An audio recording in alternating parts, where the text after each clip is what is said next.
Assalamualaikum warahmatullahi wabarakatuh. Kembali lagi di channel Suketireng. Di kesempatan kali ini saya akan membawakan sebuah cerita yang berjudul Pembalasan si Janda Kembang. Cerita ini ditulis oleh akun Facebook bernama Mei Lestari. Bagi kalian yang ingin bacanya secara langsung, bisa kunjungi link yang sudah saya sertakan di kolom deskripsi. Sebelum cerita ini dimulai, jangan lupa untuk like, komen, dan subscribe channel ini. Dan juga tekan lonceng notifikasinya, agar kalian semua tidak ketinggalan cerita-cerita terbaru dari kami. Tentunya tak usah berlama-lama lagi. Langsung saja kita masuk ke ceritanya. Bagas pun menghampiri jasad Indah. Seketika itu Bagas seperti melihat sosok Indah mematung di dekat jasad Indah. Dia tersenyum manis ke arah Bagas. Seketika Bagas meneteskan air mata dan tak kuat menahan kepedihan ini. Niat hati ingin menikahi dan melindungi Indah, kini hanya tinggal kenangan. Dia akan mengubur semua perasaannya terhadap Indah, dan mungkin ini takdirnya dia. Dan memang Indah bukan jodohnya. "Jangan menangisi kepergianku, Bagas," bisikan halus menggema di daun telinga Bagas. "Mbak." Seketika Bagas tersadar, dan buru-buru dia mencabut bambu tersebut. Bambu pun tercabut. Begitu ngilu warga yang melihatnya, apalagi Indah yang merasakannya. "Sudah kan, Nak Bagas?" ucap Pak RT. "Sudah, Pak." "Baiklah Ibu, sekarang kita mandikan jenazah Mbak Indah." Para ibu-ibu pun segera bergegas akan memandikan jenazah Indah. Sedangkan Mak Ratmi, dia tidak kuat untuk ikut memandikan jenazah Indah. Kini dia hanya terduduk lesu. "Mak, sudahlah, jangan ditangisi terus. Kasihan Mbak Indahnya," ucap Sari. "Sari, mbakmu?" "Iya, Mak, Sari tahu. Tapi mau bagaimana lagi? Mungkin ini sudah takdir Allah."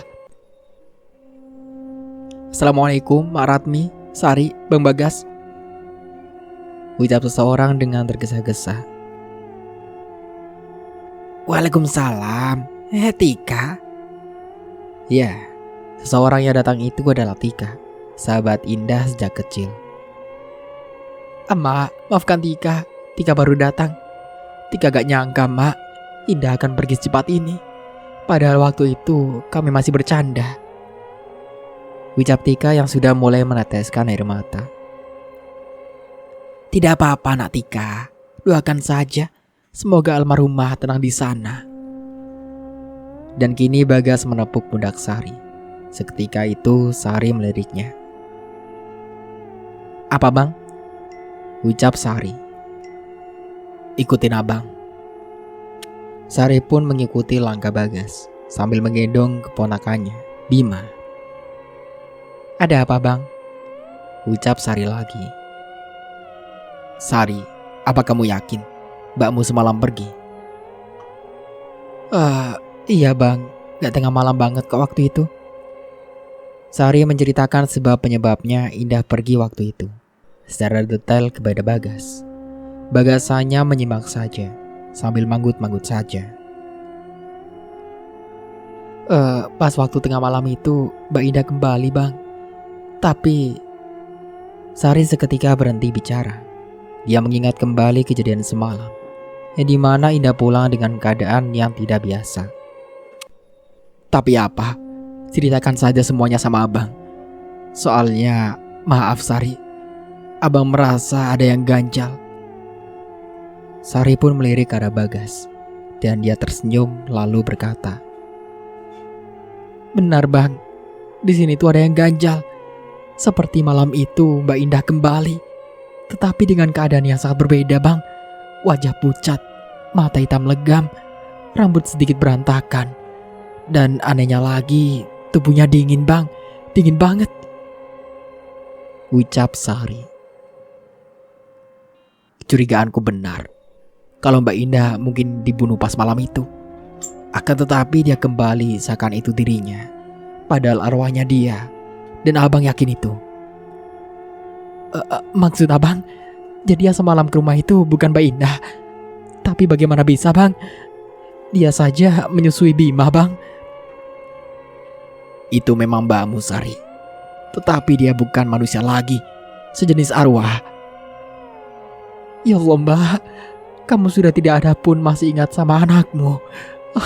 Maafkan aku mbak, ini semua salahku. Andai waktu itu aku melarangmu, biarkan aku yang pergi, mungkin kejadian ini tidak akan pernah terjadi. Aku janji mbak, aku janji akan merawat Bima dengan baik. Sari terus saja menangis. Sudahlah Sar, ikhlaskan saja. Abang pun sama kehilangan mbakmu. Sangatlah berat bagi abang. Ucap Bagas, matanya mulai mengembun. Maksudnya bang? Enggak, lupakan saja.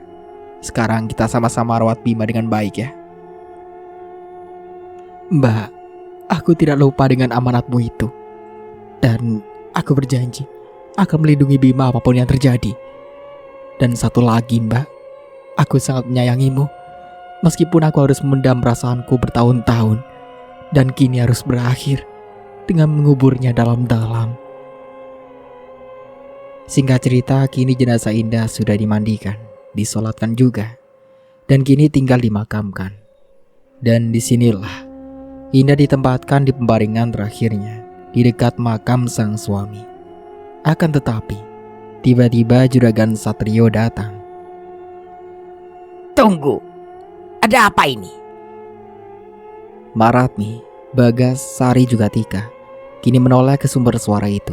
Begitupun warga sekitar. Mau apa kamu kesini Pak Tua? Dan kenapa kamu memakai baju kayak gitu? Kayak pengantin saja. Celetuk Bagas dengan senyum sinis. Aku akan menikahi Indah.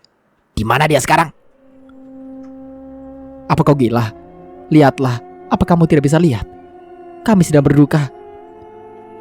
Juragan Satrio kini tersadar. Dia celingak-celinguk mencari keberadaan Indah, tapi Indah tidak ada di situ. Kemana Indah? Jangan kau sembunyikan dia. Dia akan menjadi istriku. Istri? Kau bilang istri? Sadar diri Pak Tua. Kau sudah bau tanah, juga masih saja memikirkan nikah.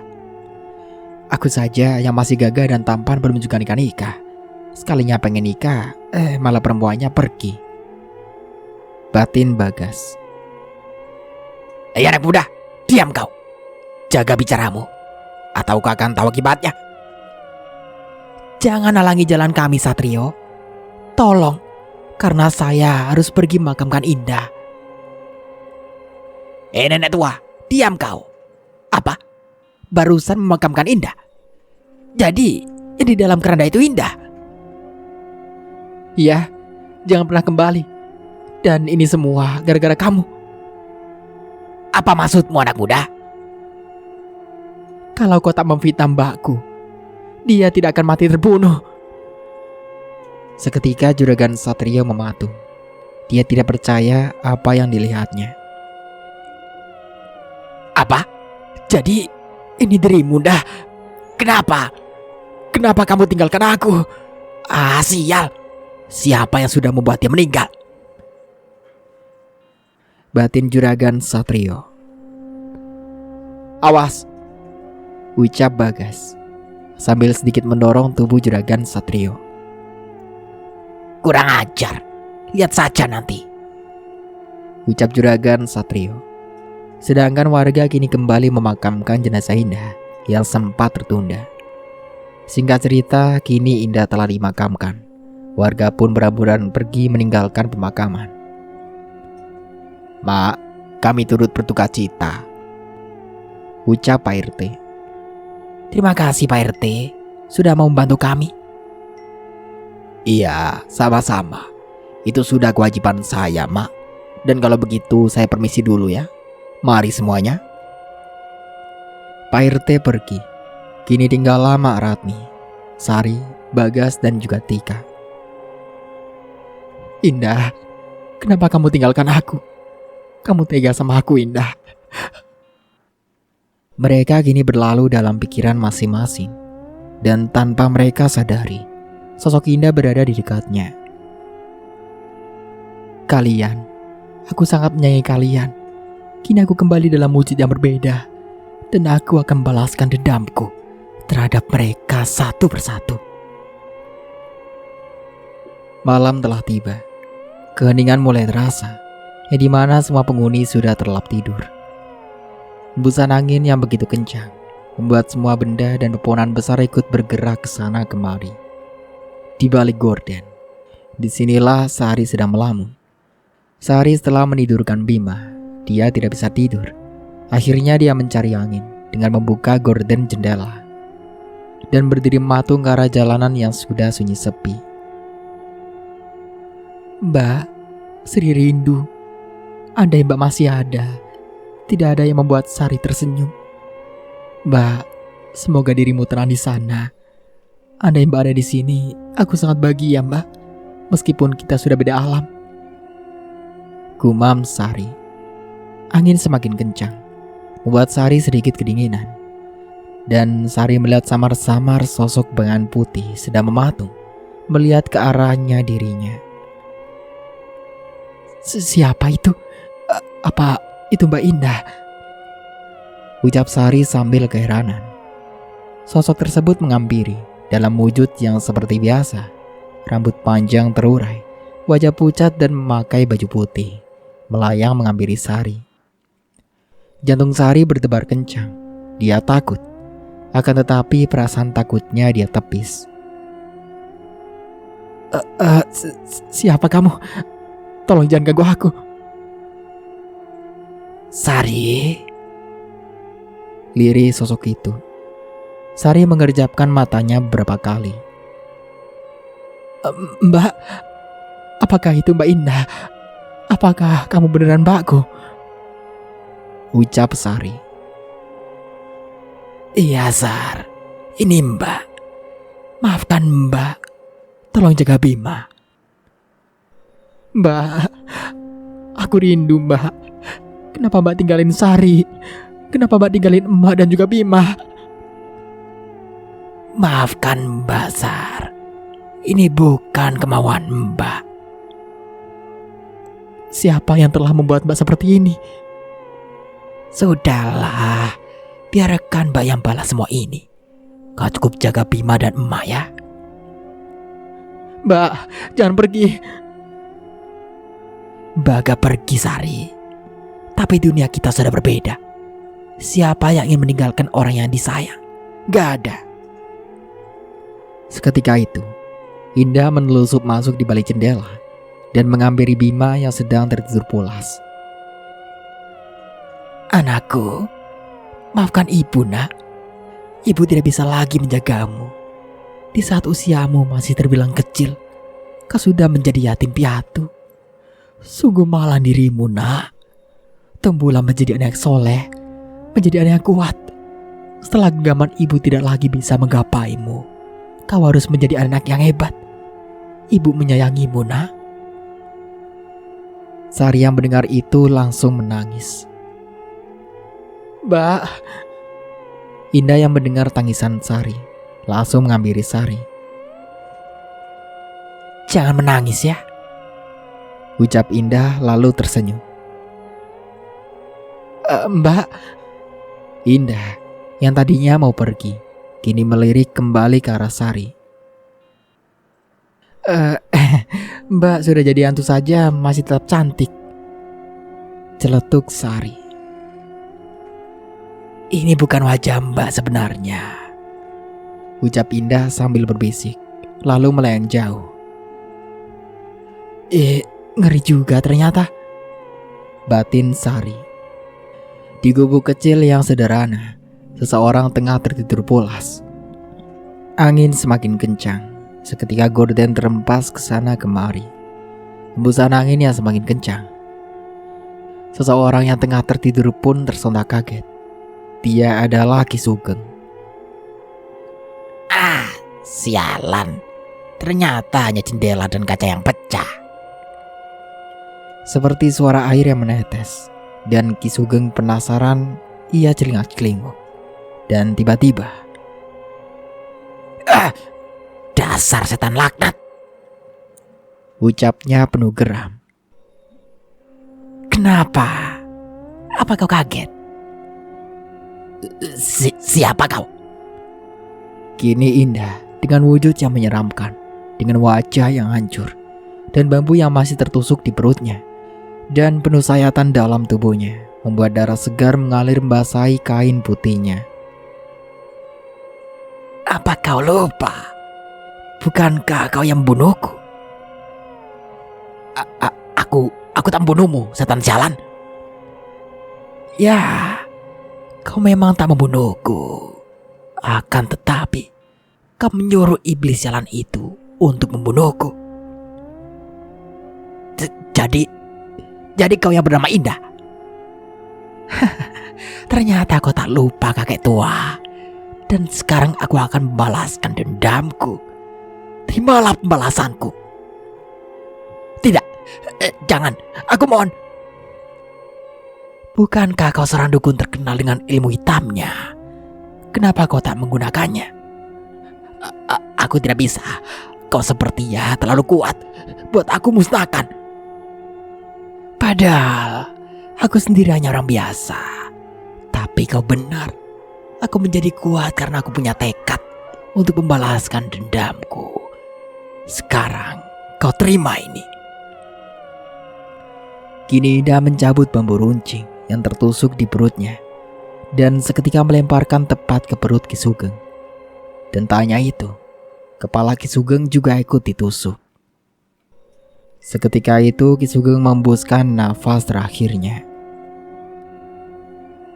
Kini aku telah membalaskan dendamku. Sekarang giliran orang yang menyuruh Aki tua ini. Kini Indah pergi dan Ki Sugeng mati mengenaskan. Pagi pun telah tiba. Seperti biasa orang-orang berlalu lalang. Dan kini banyak rumor yang membuat satu desa gempar, yaitu kematian Ki Sugeng. Kematian yang sangat tragis, membuat sebagian orang mengira kalau itu sebuah karma dari perbuatannya. Tak hanya itu, banyak sebagian orang yang menyimpulkan bahwa Ki Sugeng mati karena dibunuh. Sampai-sampai rumor tersebut sampai ke telinga masyarakat luar, dan tentu sampai ke telinga Juragan Satrio. Apa benar itu Ki Sugeng yang meninggal? Ucap Juragan Satrio.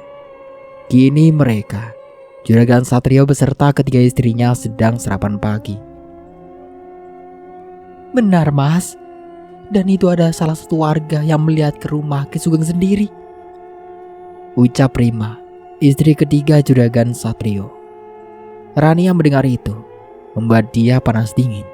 Siapa yang telah membunuh Ki Sugeng? Kalau Ki Sugeng dibunuh, apa jangan-jangan ini ulah Indah?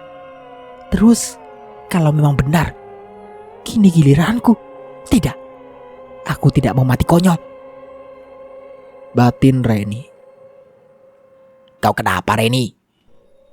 Ucap Juragan Satrio. Tidak apa-apa suamiku. Ya, Reni adalah dalang di balik kematian Indah. Dia menyuruh Ki Sugeng untuk membunuh Indah. Di tempat lain, kini Sari sedang mengajak bermain bima. Dan bukan rumor lagi, ternyata benar Ki Sugeng telah tewas dibunuh. Bisik-bisik mulai bermunculan lagi. Katanya meninggalnya Ki Sugeng mengenaskan sekali dan sangat mengerikan. Kira-kira siapa ya yang telah tega membunuhnya? Bisik seorang warga. Jadi benar, Ki Sugeng meninggal. Kok jadi kepikiran Mbak Indah ya? Apa jangan-jangan Mbak Indah yang telah membunuh Ki Sugeng? Tapi apa hubungannya sama Ki Sugeng? Batin Sari. Singkat cerita, kini malam telah tiba. Kini, di rumah yang sangat megah, seorang wanita cantik sedang bercermin. Untung saja aku telah menyuruh Ki Sugeng untuk membunuh Indah. Coba kalau tidak, mungkin saja dia telah menikah dengan si bandot tua itu. Gumam Reni. Tiba-tiba ada sosok bayangan putih dan sosok itu pun hilang kembali. Siapa barusan? Bodo amat. Yang penting tidak ada lagi yang membuatku terusik, ucap Reni. Dia terus saja bercermin, karena merasa dirinya lah yang paling cantik sekarang. Setelah Indah meninggal, dia menjadi jumawa dan paling cantik di desa itu. Sosok memakai baju putih, rambut terurai panjang, membelakangi Reni. Seketika Reni terlihat gugup dan takut. Siapa sosok tersebut? Reni melihat dari pantulan cermin dan berbalik melihat secara nyata. Sosok itu hanya dia mematung, masih dalam posisi membelakangi Reni. Siapa kau? Jangan ganggu aku. Aku tidak ada urusan denganmu. Sosok tersebut ialah Indah. Dan kini dia telah membalikkan badannya. Indah? Itu kamu tah? Tapi bagaimana bisa? Ucap Reni terbata. Indah menampakkan dirinya dengan wajah yang tak menyeramkan. Kenapa Nyonya? Apa Nyonya takut pada saya? Tidak, mana mungkin aku takut sama kamu. Baguslah Nyonya. Kalau begitu saya tak perlu lagi berbicara. Apa maksud kamu? Jangan macam-macam. Tidak akan. Saya tidak akan macam-macam Nyonya. Hanya saja saya ingin bermain-main denganmu. Cukup sudah penderitaan saya waktu masih hidup. Sekarang saya telah berwujud menjadi sosok yang tidak pernah ada belas kasihan. Seketika itu Indah berubah wujud menjadi sosok menyeramkan. Sontak membuat Reni terkejut. Dan yang tadinya dia tidak takut sama sekali, kini nyalinya menciut juga. Kamu... Ucap Reni seketika terhenti. Kenapa Nyonya? Bukankah Nyonya tak takut? Ayo lawan saya. Apa Nyonya takut melihat wajah saya seperti ini? Inilah wujud saya yang sebenarnya Nyonya. Bukankah Nyonya telah menyuruh dukun itu untuk membunuh saya? Dan sekarang lihatlah, saya sudah terbunuh. Dan bahkan iblis itu membunuh saya secara brutal. Sungguh memilukan bukan? Apa Nyonya tidak kasihan melihat saya yang mempunyai anak yang masih membutuhkan saya? Saya lupa. Kan Nyonya belum merasakan menjadi seorang ibu. Jadi dari mana datangnya hati nuranimu? Bahkan belas kasihan pun tak punya. Cukup, setan keparat. Malah kau menasihatiku. Baiklah, kali ini saya ingin bermain-main denganmu. Kali ini Indah mendekat semakin mendekat. Dan wajah Indah kini beradu pandang dengan wajah Reni. Reni yang melihat jelas betapa menyeramkannya sosok Indah. Jangan Indah, saya mohon maaf. Mohon maafkan saya Indah. Tidak ada kata maaf Nyonya. Bahkan maafmu sudah terlambat. Jadi terimalah akibatnya. Jangan. Tiba-tiba Reni tak sadarkan diri. Kau begitu lemah Nyonya. Tapi tak apa. Aku akan tetap membunuhmu. Bambu runcing andalan Indah telah menancap tepat di wajah Reni. Seketika wajah Reni mengeluarkan darah segar. Kini Reni tewas mengenaskan. Tinggal selangkah lagi. Dan Indah pun berlalu pergi. Di pagi harinya, satu desa kembali digemparkan dengan kematian istri pertama Juragan Satrio. Tewas dalam keadaan mengenaskan membuat semua warga sekitar bergidik ngeri. Astagfirullah, siapa yang tega membunuhnya? Ucap salah seorang warga. Iya ya, ini sih kayak pembunuhan. Lebih ke balas dendam ya. Kalau perampokan gak mungkin kan? Soalnya gak ada barang yang hilang. Ucap warga setengah berbisik. Banyak warga yang mencurigai kematian istri pertama Juragan Satrio itu Pasalnya mereka mengaitkan dengan kematian dukun santet yang terkenal juga, seperti adanya unsur balas dendam. Akan tetapi warga hanya bisa memendam penasarannya itu. Pasalnya kalau terdengar juragan Satrio, pasti mereka dalam bahaya. Siapa yang tega membunuh istriku? Berani sekali membangunkan amarahku, ucap juragan Satrio. Sedangkan Sari yang mendengar kematian Reni pun semakin dibuat penasaran. Kenapa bisa secepat itu? Kemarin malam Ki Sugeng, sekarang Nyonya Reni. Siapa sebenarnya yang telah membunuh mereka? Batin Sari. Assalamualaikum, Mak. Sari. Waalaikumsalam. Abang, ucap Sari. Ternyata Bagas yang berkunjung ke rumah Mak Ratmi. Bima mana, Sari? Oh, Bima lagi sama emak, Bang. Ada apa? Enggak apa-apa, abang kangen aja. Ya sudah, temuin aja Bimanya, ada di dalam kok. Iya, nanti saja. Kamu kenapa, Sar? Enggak apa-apa, Bang. Ini loh, Sari itu heran aja.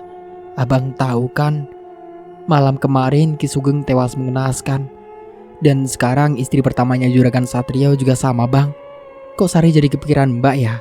Takutnya Mbak yang melakukan ini semua. Maksud kamu, Nyonya Reni yang meninggal itu? Iya, Bang. Terus kamu bilang mbakmu yang lakuin itu? Kamu jangan ngasal, kasihan mbakmu. Iya, kan cuma nebak saja, Bang. Lagian malam tadi Sari ketemu sama Mbak. Apa? Iya, dan dia bilang dia akan balas dendam, Bang. Kamu ketemu sama mbakmu setelah dia meninggal? Apa kamu gak takut? Ngapain takut, Bang? Mbak itu meskipun sudah meninggal, dia masih cantik kok. Cuma pucat aja, ucap Sari dengan polosnya. Kalau begitu abang pun mau bertemu mbakmu.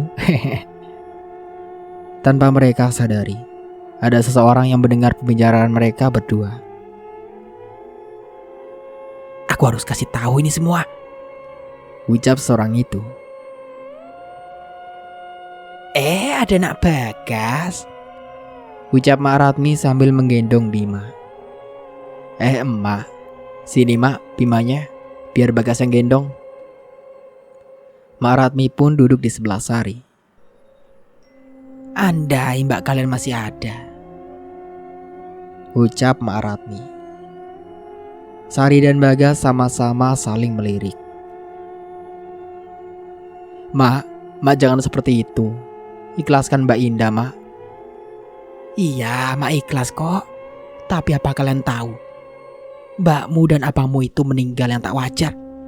Alan abangmu aneh banget penyakitnya, sampai gak bisa disembuhkan. Berbagai cara sudah Mak dan mbakmu lakukan, tapi hasilnya tetap saja. Sekarang mbakmu meninggal dalam keadaan mengenaskan. Apa kalian gak curiga kalau ini perbuatan orang-orang yang tak menyukai Mbak dan abang kalian? Sebenarnya kami pun curiga, Mak. Akan tetapi mau bagaimana lagi? Kini mereka tidak ada yang bersuara. Mungkin tenggelam dalam pikirannya masing-masing. Sore pun telah tiba. Di kediaman Juragan Satrio kini anak buahnya dikumpulkan. Setelah proses pemakaman Reni, Juragan Satrio sengaja mengumpulkan anak buahnya. Kalian harus cari tahu siapa yang telah membunuh istriku, ucap Juragan Satrio. Baiklah Juragan, akan kami cari. Percuma Juragan Satrio, ucap salah seorang warga. Maafkan saya Juragan, wanita ini menerobos saja masuk, padahal saya sudah melarangnya, ucap laki-laki berbadan kekar. Baiklah, kamu sekarang boleh pergi, ucap Juragan Satrio. Ada apa kamu kesini? Maafkan saya telah lancang Juragan, tapi saya mempunyai informasi penting tentang kematian Nyonya Reni. Kematian istriku? Cepat katakanlah, siapa yang telah berani membunuh istriku? Dia bukan manusia, juragan, melainkan arwah yang ingin balas dendam. Arwah? Siapa dia? Katakanlah, jangan bertele-tele. Dia arwahnya Indah, juragan. Dan saya dengar sendiri waktu itu adiknya Indah bilang kalau Indah akan balas dendam. Mungkin Indah telah menemui Sari waktu itu. Keparat, kurang ajar si Indah. Jadi dia berani macam-macam denganku. Baiklah, akan kubuat perhitungan kepada keluarganya. Wanita itu hanya tersenyum sinis. Ya, dia adalah Irma, wanita yang tidak menyukai Indah. Bagus, dirimu tidak aku habisi. Tetapi ternyata ada yang menghabisimu juga. Dan sekarang, aku pun tak perlu repot-repot untuk mengotori tanganku sendiri. Karena akan ada yang membuat keluargamu hidup menderita setelah ini. Ini pembalasanku, Indah, karena dirimu telah merebut Alan dariku. Batin Irma. Ya, Irma adalah wanita yang menyukai Alan. Akan tetapi Alan tidak menyukainya. Akhirnya Alan memutuskan untuk menikahi Indah. Untuk membuat Irma marah, cemburu, sakit hati. Pasalnya dia bertahun-tahun mengejar cinta Alan. Akan tetapi Alan terus menolaknya. Akhirnya yang menjadi sasaran kebencian Irma adalah Indah. Malam itu, Bagas masih berada di rumah Mak Ratmi. Dan entah kenapa ingin sekali berada di rumah itu. Tiba-tiba gerombolan berbadan besar kini menyerbu rumah Mak Ratmi. Hei, keluar kamu Ratmi, ucap laki-laki berbadan besar itu. Mak Ratmi, Sari dan Bagas kaget bukan main. Ada apa ya? Kok ribut-ribut di luar? Ya sudah Mak, biar Bagas saja yang buka. Ada apa? Kenapa bawa-bawa gerombolan begini? Diam kamu bocah. Kami kesini mau menemui si nenek tua itu. Ya, ada apa emangnya? Apa urusannya sama Mak Ratmi? Saya di sini, ucap Mak Ratmi. Dasar nenek tua, berani juga kau. Ada apa? Apa salah saya? Aku akan menghabisimu.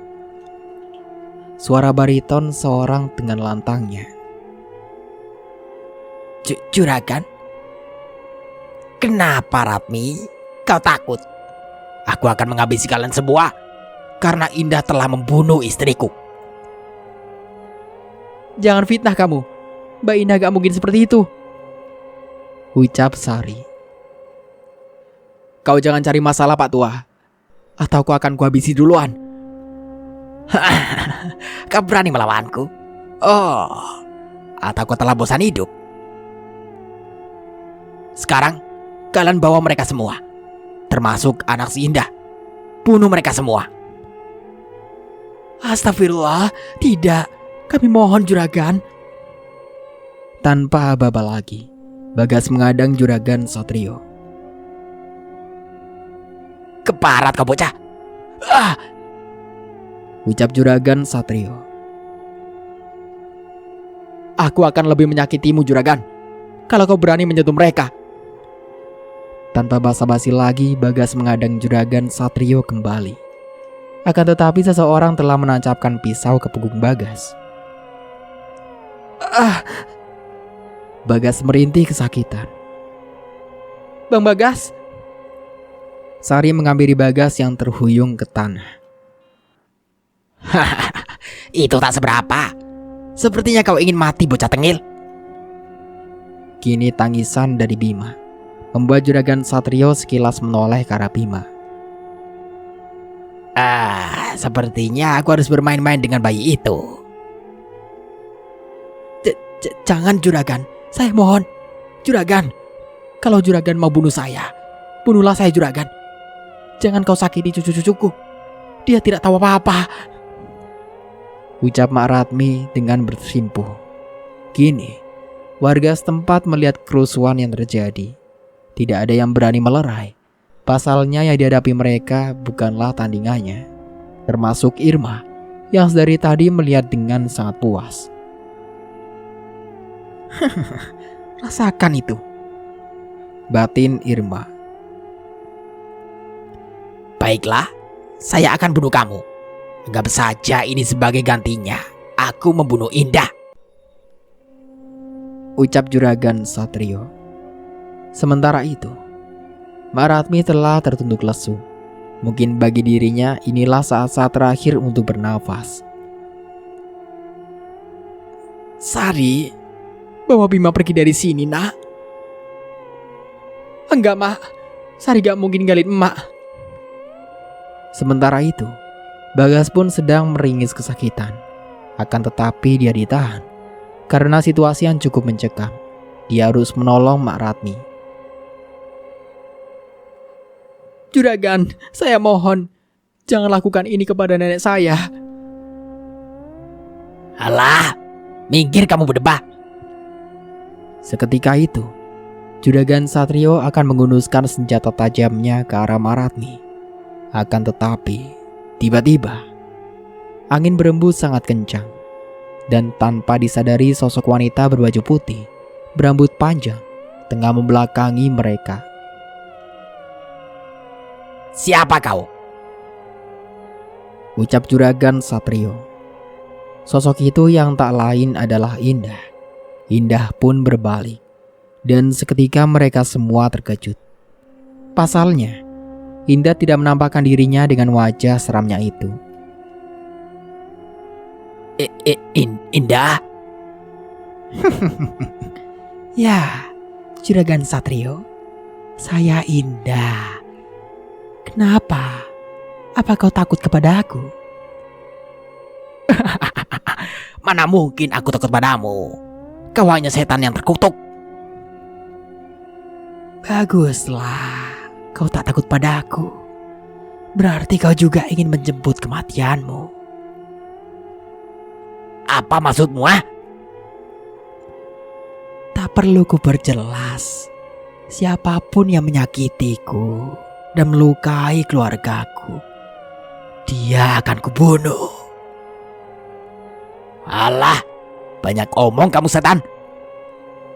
Seketika itu, Juragan Satrio menancapkan senjata tajamnya ke arah perut Indah. Namun reaksi Indah malah mentertawakannya. Kau tak bisa membunuhku. Dan sekarang, terimalah ini. Seketika wajah Indah berubah menyeramkan dengan banyaknya sayatan dan tertancapnya bambu di perut, membuat semua orang terkejut ngeri. Juragan Satrio tertusuk, membuat warga yang melihatnya seketika mundur menjauh karena ketakutan. Begitupun Irma, yang dari tadi bermandikan keringat dingin. Bahkan kau mati sekarang, Satrio. Sakit, ampun, tolong. Seketika itu Juragan Satrio mengembuskan nafas terakhirnya. Tidak ada yang mau menolongnya. Mereka pun malah ketakutan. Indah yang menyeringai puas. Dan kini dia melihat ke arah Irma. Kau telah membuatku menderita dengan fitnah-fitnahanmu itu. Dan sekarang, terimalah pembalasanku. Jangan, ampunilah saya, Indah. Tidak ada kata ampun untuk manusia licik sepertimu. Aku akan membunuhmu. Indah. Seketika Indah pun menoleh. Dari tatapan yang tadinya penuh amarah, kini berubah menjadi sendu. Seketika yang dia lihat adalah keluarganya. Emak mohon, sudah cukup, nak. Sudah, jangan balaskan dendam lagi. Maafkan dia. Mungkin dia khilaf. Ucap Mak Ratmi dengan wajah sendunya. Indah ingin balas dendam, Mak, terhadap orang yang sudah menyakiti Indah. Setelah itu, Indah akan pergi dengan tenang. Indah, Mak tahu, nak. Tapi balas dendam itu tidak baik. Biarkan Allah yang balas semuanya. Biarkan dia mendapat karmanya sendiri, tanpa kita mengotori tangan kita, nak. Seketika itu, Wajah Indah kembali seperti semula. Indah pun tersenyum. Baiklah Mak, akan Indah turuti. Indah ingin kebahagiaan kalian. Maafkan Indah. Tolong jaga Bima ya. Mungkin Indah tidak akan kembali lagi, karena tugas Indah membalaskan dendam sudah berakhir. Indah kini akan tenang Mak. Selamat tinggal Sari, Mak, Bagas. Terima kasih sudah mau melindungi Mak dan Sari juga Bima. Sekarang Mbak bisa pergi dengan tenang. Kini di depan Indah muncul sosok laki-laki yang begitu tampan dan dengan lembut memegang tangan Indah. Abang, ucap Bagas. Alan pun melirik Bagas dan tersenyum, lalu mereka pun pergi. Semua warga yang menyaksikan momen itu seketika terharu. Begitupun dengan Mak Ratmi dan Sari juga Bagas, yang sekarang sangat kehilangan Indah dan juga Alan. Kini mereka hidup rukun dan tanpa ada lagi yang membuat keonaran di desanya. Kini di desanya menjadi tentram, aman, dan damai. Dan begitulah akhir dari ceritanya. Dan semoga dari cerita ini kita bisa ambil hikmah dan pelajarannya. Oh ya, untuk kalian semua yang mempunyai cerita horor atau misteri, bisa langsung DM akun Instagram saya yang sudah saya sertakan di kolom deskripsi. Saya Mang Dayun pamit undur diri. Sampai jumpa kembali di cerita baru berikutnya. Kurang lebihnya mohon maaf. Wassalamualaikum warahmatullahi wabarakatuh.